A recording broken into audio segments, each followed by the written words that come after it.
As I stood at the altar, my heart wasn't racing, no, it was oddly calm. The microphone crackled once, and then my voice rang through the church. Not a recording. Not pre-approved. Just me, Liv. Hello everyone. I was told I couldn't speak today.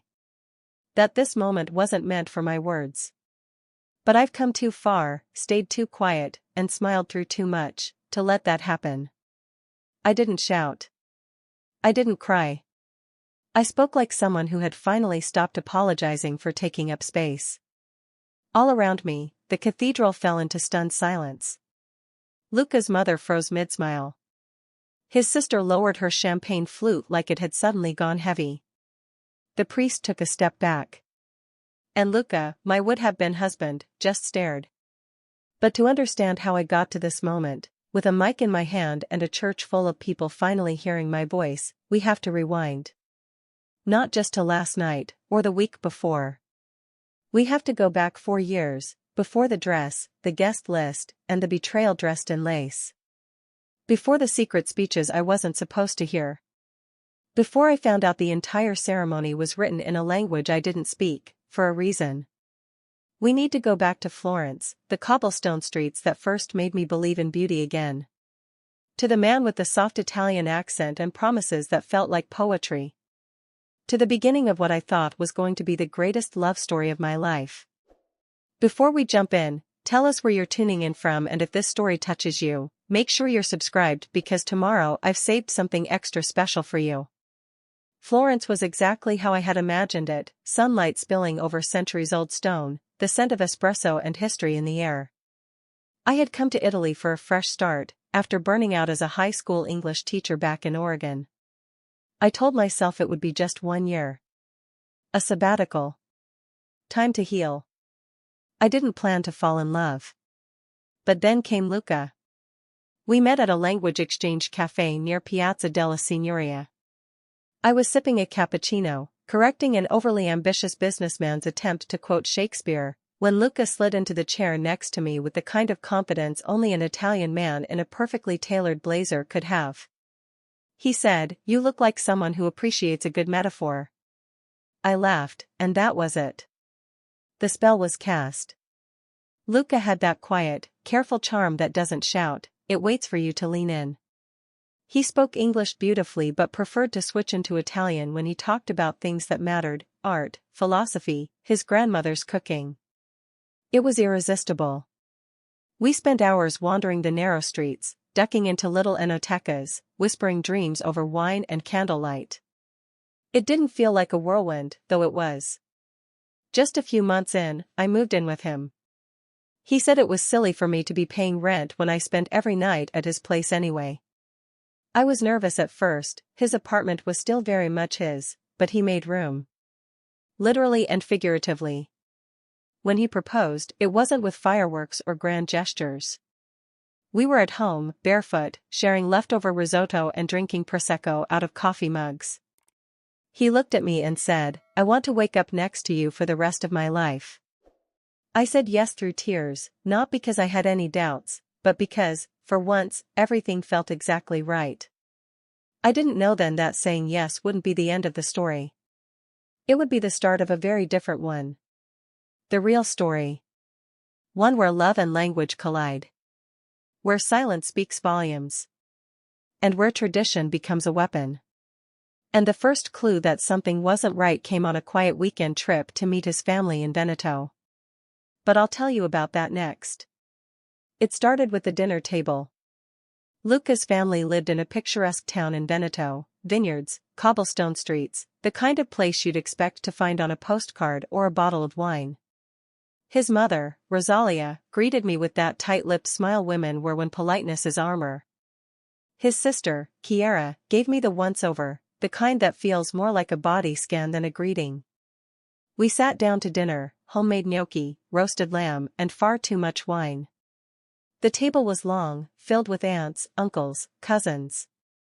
Everyone slipped effortlessly into conversation. And all of it was in Venetian dialect. Now, I had studied Italian. I could hold my own in conversations at markets, in museums, in cafes. But Venetian? It's like someone took Italian, spun it in a blender, and threw in a handful of Slavic. I couldn't follow a word. I waited for someone, anyone, to translate. They didn't. Luca was at my side, laughing, gesturing, part of their world. I sat quietly, sipping wine, smiling when they did, nodding when someone glanced my way. 3 hours passed like that. Me, silent. Them, vibrant and full of life. I was locked out of. That night, I asked Luca if he noticed how excluded I felt. He shrugged. They're just excited. It's rare to have everyone together. I don't mind them being excited. I mind not being included. He kissed my forehead. You'll learn. It's just a different kind of Italian. But they didn't try. Not even once. He said nothing. That silence stayed with me longer than the dinner did. Over the next few weeks, it became a pattern. Every time we met his family, the dialect returned like a closed door. I started to dread gatherings. I became the smiling foreigner, the accessory to Luca's life. Then came the wedding planning.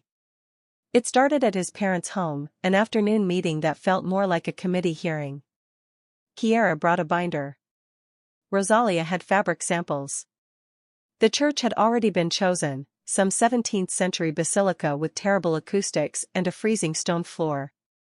I tried to suggest a venue with more light, something that felt like us. Chiara laughed. Sweetheart, she said in English, slowly, as if I were the one struggling with comprehension, this isn't an American wedding. This is a Venetian wedding. We do things our way. I looked at Luca, hoping he'd say something. He adjusted his shirt cuff. You'll understand the important parts, he said quietly. I felt like something in me cracked. They didn't want a wedding. They wanted a performance. And I was just the foreign prop. The deeper we got into wedding planning, the more invisible I became. Every decision, flowers, music, food, even the wording of the vows, was discussed in Venetian dialect. I was there, always present, but never involved.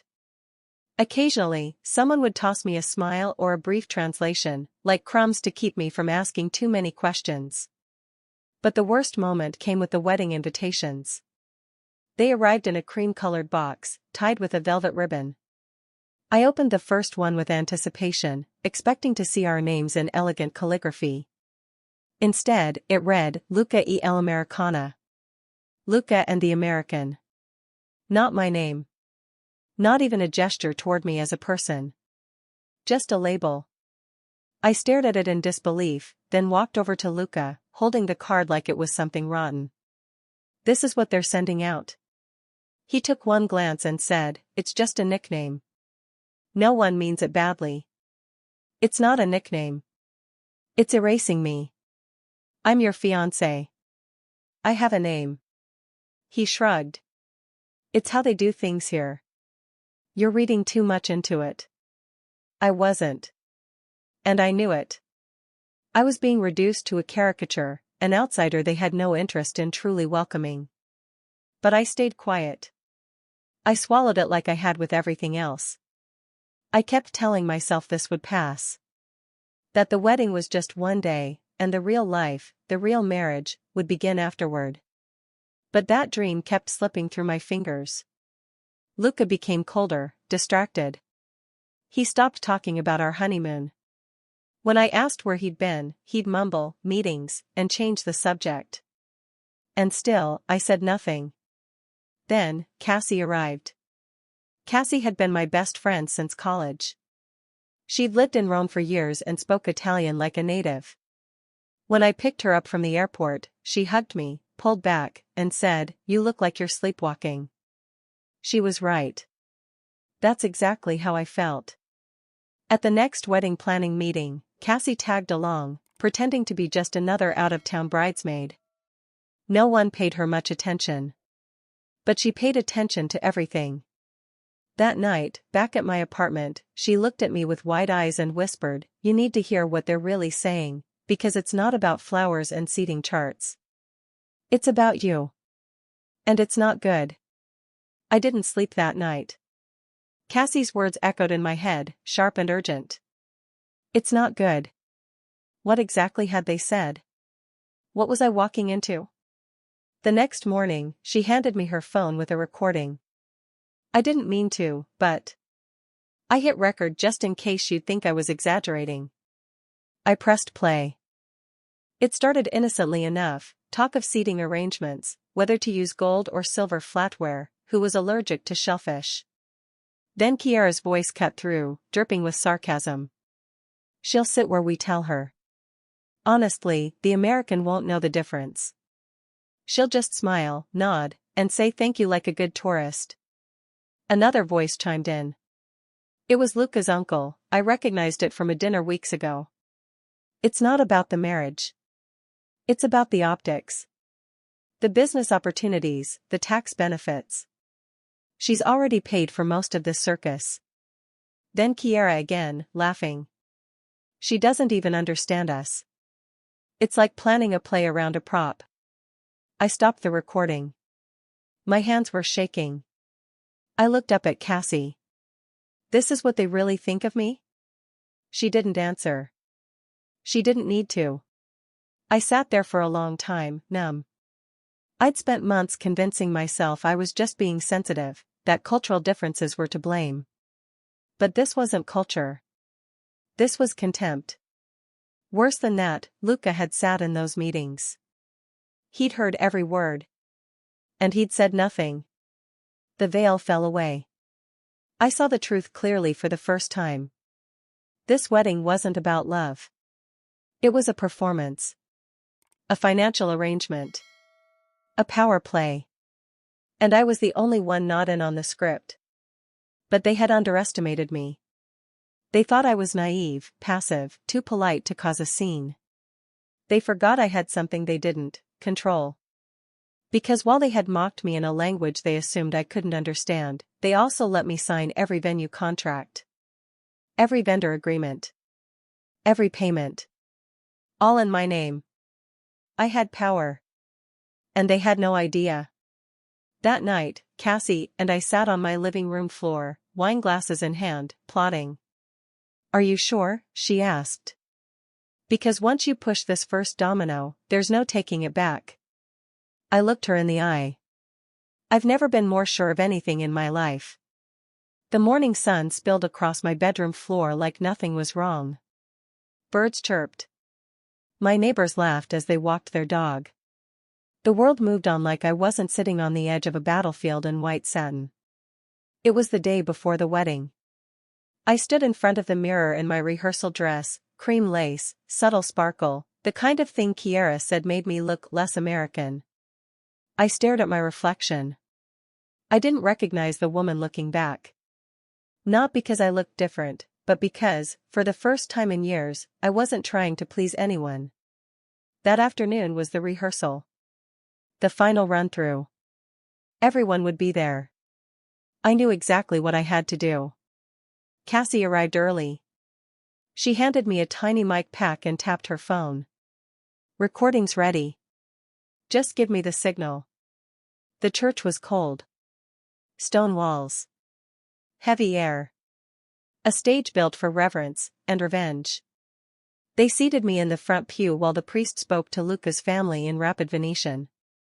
I didn't catch all of it, but Cassie did. Her eyes narrowed.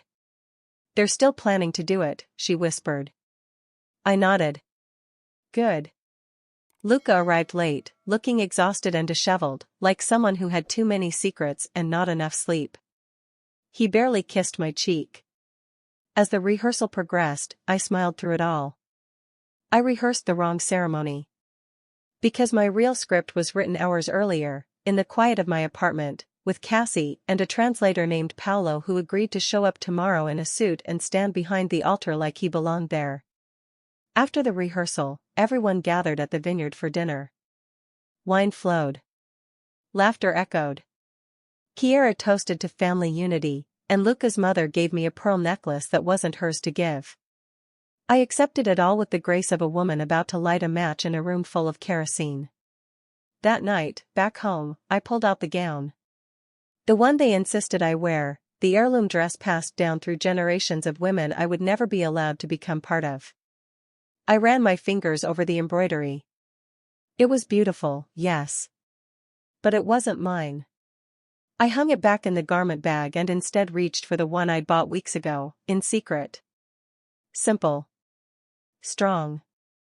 Unapologetically me. Tomorrow, I'd walk down the aisle. But I wouldn't be walking toward a man. I'd be walking straight into the center of the fire, with a microphone in one hand, and the truth in the other. The morning of the wedding dawned quiet. Too quiet. I expected nerves, maybe even a tear or two. But what I felt was stillness. Not peace, not yet. But a strange calm that settles over you when you already know the storm is coming, and you're the one who lit the clouds. My parents sat silently at breakfast in our little Airbnb apartment. My mother fiddled with her necklace. My father read the same page of his newspaper for 20 minutes. I could feel their questions building in the air like static. But they didn't ask. They knew me well enough to recognize the difference between a woman overwhelmed and a woman on a mission. I got dressed without help. No bridesmaids, no fuss. Just Cassie tying the zipper up the back of my custom dress, the one I'd chosen, not the relic Luca's family insisted I wear. It was clean, minimal, modern. A subtle rebellion stitched in every seam. As we approached the church, Cassie squeezed my hand once. You sure? I smiled. I've never been more sure. The church was already full. Friends. Family. A scattering of confused American relatives tucked in the back, whispering into translation apps. Up front, the Venetian elite sat in hushed rows, dressed in tradition, shrouded in centuries of pride. Luca stood at the altar, stiff in his tailored suit. He didn't smile when I walked in. He barely met my eyes. That told me everything I needed to know. The ceremony began in dialect. As expected. I watched my parents squirm, lost. I could see my mom trying to piece together phrases. I could see my dad biting the inside of his cheek in frustration. Cassie stood near the back, her phone open, her thumb hovering. The priest spoke. Kiara stood to give her speech, something about preserving family, about not bending for outsiders. Applause followed. I didn't flinch. Instead, I stepped forward. The room quieted, puzzled. I wasn't supposed to speak. That wasn't part of the plan. Good. I reached into my bouquet and pulled out the mic. And then I said it. Hello, everyone. I know I wasn't invited to speak today. But since this is supposedly my wedding, I thought I might borrow a moment. Every head turned. Cassie hit the audio file. And over the speakers, clear and sharp, came Chiara's voice from the rehearsal. She's so clueless, it said, in Italian. She'll just smile and nod, like always. We could sing the American anthem backwards and she'd thank us for it. The gasps echoed like thunder. I looked out at Luca. He wasn't blinking. Not moving. And I hadn't even started yet. The silence that followed was different from any I had ever felt. It wasn't quiet, it was stunned. Frozen. Like the air itself had dropped in temperature. I let it linger. Then I continued. For the past year, I said into the mic, steady and clear, I've been told that this wedding had to reflect tradition. That the ceremony should be in a dialect I don't speak. That it was customary to exclude me from decisions because this is how things are done. I turned toward Luca's mother. She had gone pale. But here's the thing about customs, I said. They're only beautiful when they include the people they're meant to honor. I paused, allowing Cassie to trigger the next clip, this time from the bridal fitting. Chiara's voice again. She thinks the dress is a gift. It's hilarious. None of this is hers. Not the dress, not the man, not even the vows. We could be chanting about goats and she'd still say I do. Someone in the second row choked on their champagne. Then came the sharp voice of Martina, crisp and unapologetic, from the rehearsal footage. She's an idiot, it said. But I almost feel bad.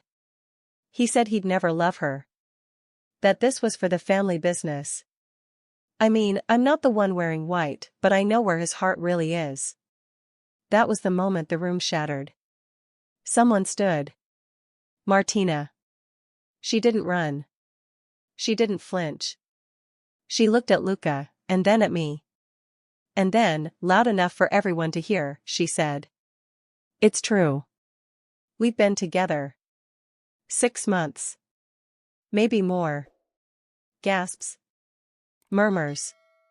A dropped fork clattered across the marble floor. Kiera leapt from her seat. Martina. What are you doing? Martina raised her chin. Telling the truth. For once. I turned to Luca. Anything you want to say? I asked. He opened his mouth. Closed it. I nodded. I didn't think so. Then I stepped back, pulled a small card from my dress pocket, and handed it to the event manager. Please escort Luca and his family off the premises, I said calmly. This venue is under my name. This guest list is mine. The catering is mine. And the music. Cassie tapped her phone. Aretha Franklin's voice filled the church. RESPECT. I smiled. Tonight, I said, we dance. Just not with liars. Outside, the sun was setting over the Tuscan hills, painting the sky in strokes of pink and orange as if the universe had decided to honor this moment with a standing ovation. Inside, the once ornate church was emptying fast. Luca's family left in stunned silence, a trail of stiff shoulders and whispered arguments. Kiera was the last to leave, her heels echoing across the marble floor as if she still owned it. She didn't dare look back. My parents approached me slowly, unsure whether to cry or cheer. My mother reached for my hand. Are you okay? She asked. No, I said. But I will be. Cassie was already coordinating with the catering staff to shift the reception to the garden outside. The plan had always been a formal seated dinner, 5 courses, fine wine, toasts in 3 languages. We changed it in 20 minutes. Long tables were rearranged under fairy lights. The DJ, who, thankfully, loved chaos, switched from classical strings to a soul-funk playlist. The chef smiled as I walked up to him and asked, "Can we serve the tiramisu first?" He laughed. Tonight? Anything you want. Guests, friends, extended family, even strangers who had simply witnessed the madness, stayed.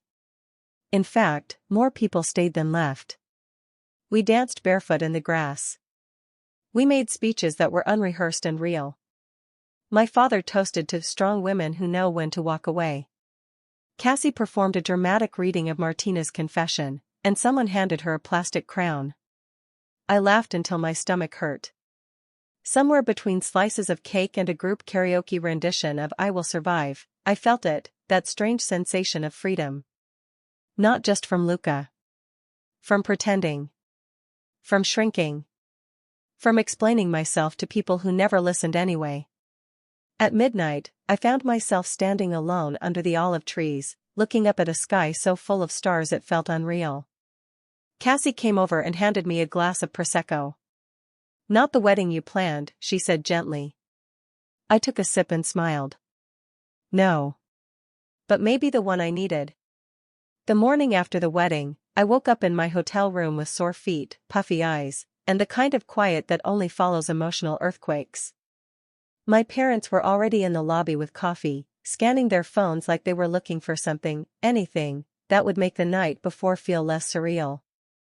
Sweetheart, my dad said, you're trending. At first, I thought he meant something trivial, maybe my dress, or a clip someone posted of the awkward toast. But then I saw it. A shaky video, filmed vertically by someone's teenage cousin. The title, American Bride Takes Down Groom's Entire Family in 3 languages. It had over 2 million views. There I was, standing in front of the altar, voice calm but trembling, delivering my truth. Then came the audio recordings Cassie had uploaded from the rehearsal, The ones where Kiara laughed about how I'd just smile and nod like the good little foreign doll. Then Martina's voice, raw and angry, calling out Luca's betrayal. The internet had thoughts. Thousands of comments poured in, most of them furious on my behalf. Women from all over the world wrote things like, "This is why you listen to your gut," and "She didn't just survive, she owned that moment." Some even called me a hero. I didn't feel like one. Meanwhile, Luca had gone dark. No calls. No texts. His Instagram was deactivated. But someone tagged me in a photo of him being driven away from the church by his uncle, Kiara in the back seat, sunglasses hiding her face like a movie villain caught mid-plot. Cassie, ever the sleuth, started digging. One evening, she stormed into my hotel room with her laptop already open. "You need to see this." A string of property records, emails, and family business transfers were displayed across her screen. It turned out Luca's family was involved in a quiet little tax evasion scheme, and the wedding? It was part of the plan. They needed the image of stability, Cassie explained. A respectable, international marriage makes for great PR when you're laundering money through a failing bakery chain and a real estate business full of loopholes. And because I wasn't Italian, our religious ceremony didn't legally bind me to anything. No papers had been signed. No registration filed. I wasn't a bride. I was a decoy. 3 days after the wedding I received a letter. Not an email. Not a call. An actual printed letter, hand-delivered to the front desk of the hotel I was staying in. It was from Luca's uncle. A lawyer, of course. The envelope had thick paper and smelled faintly of expensive cologne and arrogance. Inside, it read like a cease and desist, but with a condescending twist. They accused me of willful defamation of character, intentional disruption of a family event, and emotional damages to the reputation of the Costa family. They demanded a public apology and restitution for the costs of the wedding. I laughed out loud. I hadn't planned on going public. But if they wanted a war, I was done hiding. That night, I made a post. One photo, me in my wedding dress, standing in front of the altar with the microphone in hand. Captioned: "Here's what happens when you treat someone like a decoration instead of a person." I wasn't supposed to speak. But I did. And I'll keep speaking. Then I attached audio clips. Snippets of the rehearsal recording, the conversation between Kiara and Martina.